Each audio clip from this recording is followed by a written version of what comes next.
And you know, to all those ekuwukuthi bahlezi ba-check uPresident Jacob Zuma, just like this other lady ongeke ngimusho ngegama oclaima kuwukuthi kwenye organization but yet wazi indaba eze-MK kakhulu nokundlula thina abalandeli be-MK.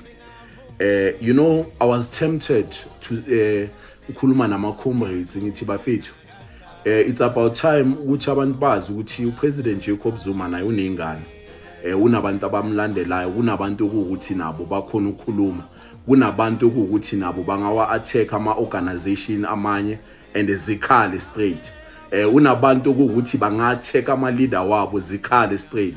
But you know, somebody reminded me of something ukuthi those politics are not the politics of President Jacob Zuma.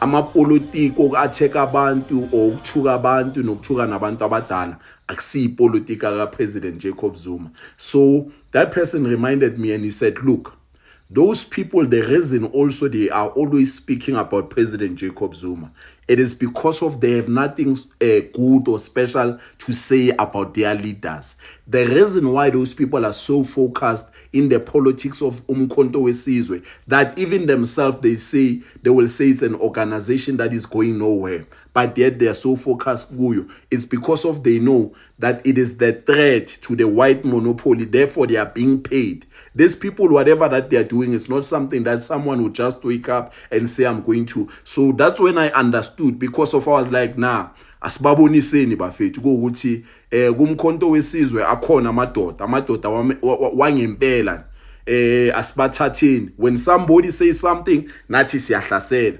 But they reminded me and I was like, nah, it's fine. If you put it that way, they must just continue. Anyways, that's what helps some of them to be taken seriously, or some of them to get followers, or some of them their videos to trend. The only time that some of them must trend is when they speak about President Jacob Zuma.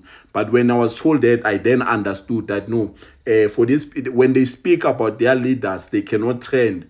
So therefore they must speak about President Jacob Zuma. So I understood. Kwaza Mkhonto Wesizwe, Viva Mkhonto Wesizwe, Woza 2026. Mandla!